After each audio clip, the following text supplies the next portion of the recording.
What's up, everybody? It's Thane Martin Jr. here, coming to you live on the Thane Martin Jr. show on the digital airways of YouTube. I'm here with my parents, Thane Martin Sr. and Jacqueline Martin. How you guys doing today? Doing great, doing great. How you doing today, son?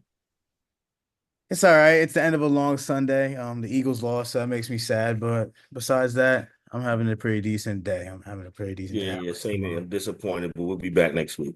How about you, Mom? I'm cool. Short and sweet. I like it. I like it.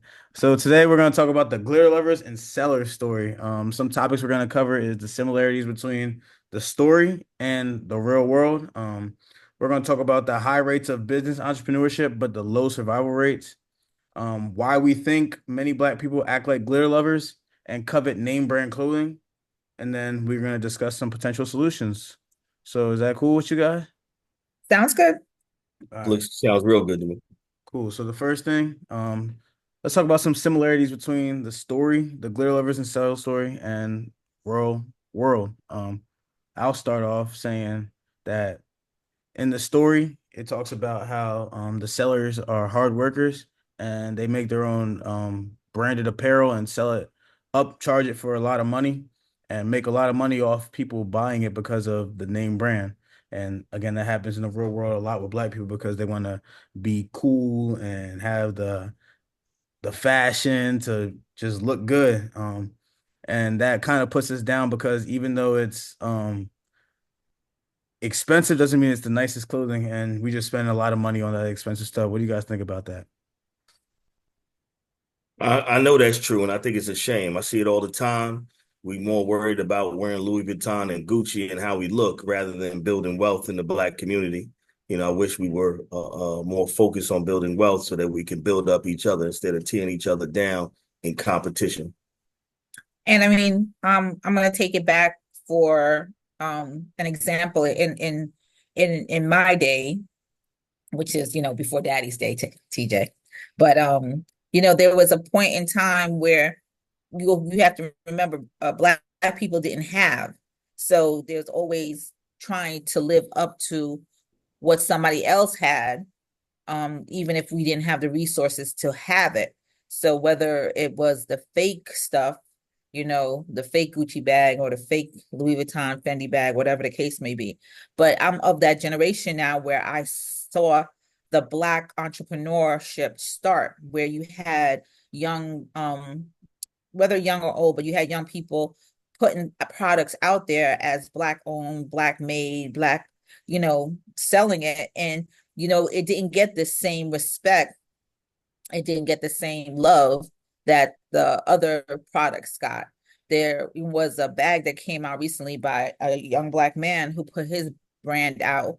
And it was only when Beyonce showed up to an event with his bag on that sales took off. And it wasn't something that was priced like the sellers were pricing their things 100% up. It was, a Louis Vuitton bag might cost you a couple thousand. His bag costed you a couple hundred. But Mhm. is it truly considered luxury? I'm not sure, but at least the same time, I'm glad people were supporting it. Even if it took Beyonce to to wear the bag for others to support it. I So I totally, think it comes down to, if we support, if the people we look up to supported our brands more, then I think people would support the brands more and spend the money in our own backyards. I totally agree. I think a lot of Black people, especially entrepreneurs, work really hard and try and be like the sellers actually. And a lot of it doesn't work out. And that brings me to my next talking point. Why do you think that a lot of Black entrepreneurs have such low survival rates and struggle to bring their business off the ground? This is specifically for you, Thane Senior, because you are a Black entrepreneur. We talked about this last video, and just why do you think it's a struggle for some Black people to have successful businesses?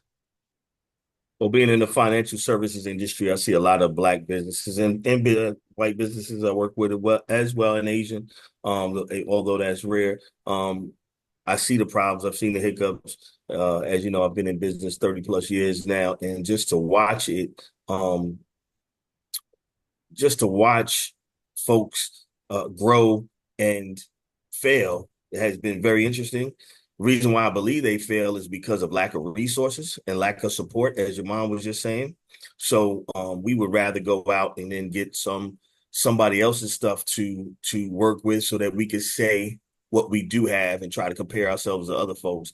And then I think the other thing is we don't want to see ourselves succeed, because if you're getting ahead of me, we often have a crab in a barrel or crab in a pot theory, or believes where we're pulling each other down because we want to be ahead of each other. We want to show out. So I think it's one, it's resources because we're unable to get loans. And then two, the lack of support. Black folks always want to hook up. They always want to hustle. They always want to get around something, but then they want to go to somebody else's and pay full services or full price. So they'll go out and to the bag that you was talking about, they'll go out and buy a Louis bag and a Gucci bag and spend all that money, go get their refund on their tax refund and say, all right, I'm gonna spend $5,000, but yet they don't want to go and support the black man because they don't want to see the black man get ahead. That's not always the case, but I think it's resources and a lack of support in our own community. The other thing is that we are still a minority, even though that we're multiplying and getting larger within the United States and the world, obviously. Um, if it's only us supporting it and we're not advertising to the majority, then we are falling behind because we're only 10 to 12% of the US. If that much. And if we're only 10 to 12% of the US, the other 88 to 90% is not buying it. It's not enough to support compared to our white counterparts. Will you agree? You have anything to add to that, Mom? No, like I'll use the example of the Milano brand, It's a young Black woman who has an opportunity to put her products out there. And, who do you see with Milano? You see very few, but when you do see people with it, it's the same, few Black people. It's not getting out to the majority crowd to wear her brand to make it successful.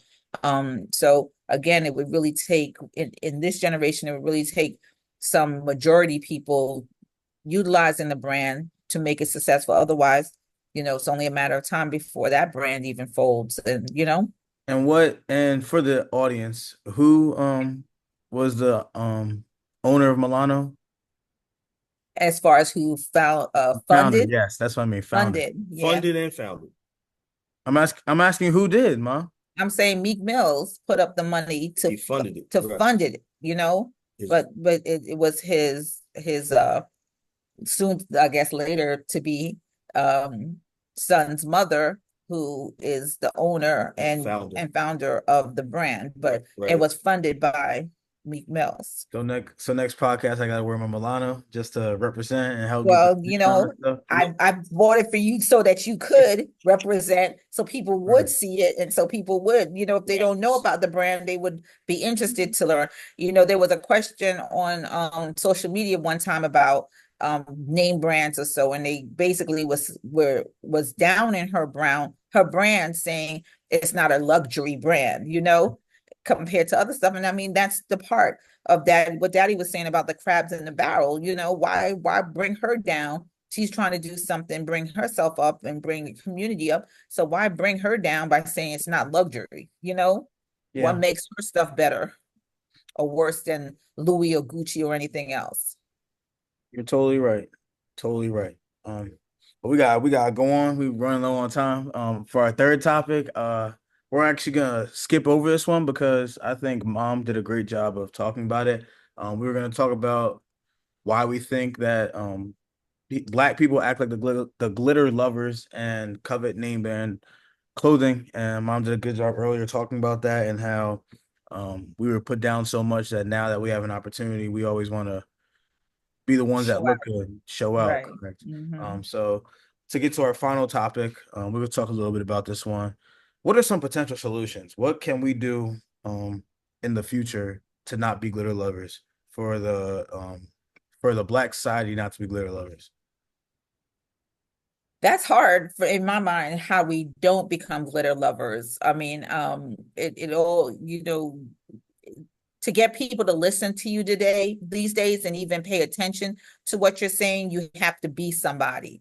You know, the problem we have in our community is that if you're not somebody, people are like, why should I listen to you? Why should I pay attention to you? Why should I invest in you? Things like that. So I think the problem there is that we really need, we're of a generation where we don't have that person to follow and that person to believe in and that person to listen to, compared to past generations. So until someone steps into that role, and unfortunately, what's going to catch attention is a rapper, an artist, Athlete. a TV person, an athlete. Yeah, Mhm. until somebody, until I'm not even going to say one person. I think it might be a community of those people put something out there for us to follow along to and believe in and trust in. Until that happens, I don't think, we get ahead at any point in time. About you, Yeah, Pop? I'll piggyback on what you said. I think you're absolutely right. But I think if there is solution, I think it's each one teach one. I think it's one by one. We educate ourselves and then we lead by example. I think it's important to lead by example. I think your mother and I try to lead by example. I think we have a balance of having nice things, but also trying to save, put together a trust, a will, so that we can understand how the long term is. I think part of our problem as Black folks is that when we get something, we celebrate that we made it. Most Black people I see, they go get a big house, they go get a Benz, and they go on fancy vacations. And our white counterparts are buying family homes at the beach and staying closer to home often, or they're doing things to just to be smart and pass down wealth. So I think there's opportunities down the road that if we can support each other and teach each other, I think it's a big thing. You talked about rappers. I think the issue with rappers often is that they're trying to monopolize off of us.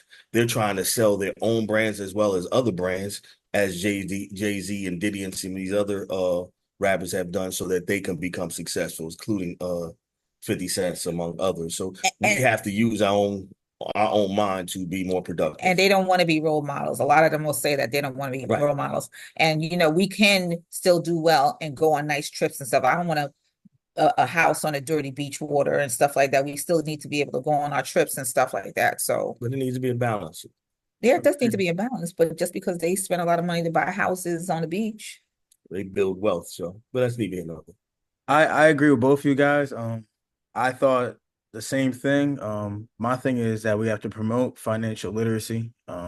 We have to teach Black people, young Black men and women, how they should use their not how they should use their money, but how to be smart with their money.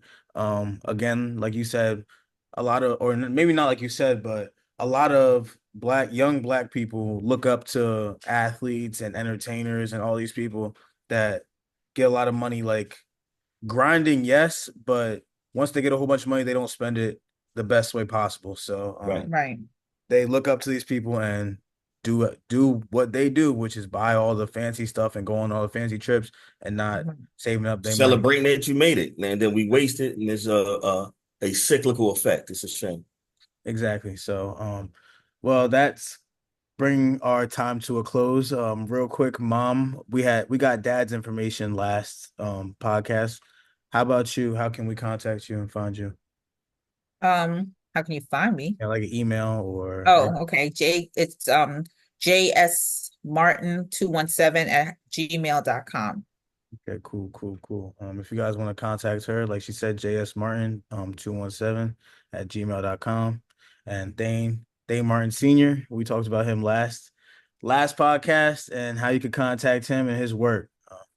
Thank you guys for joining us and have a great night. Can I have one little outtake real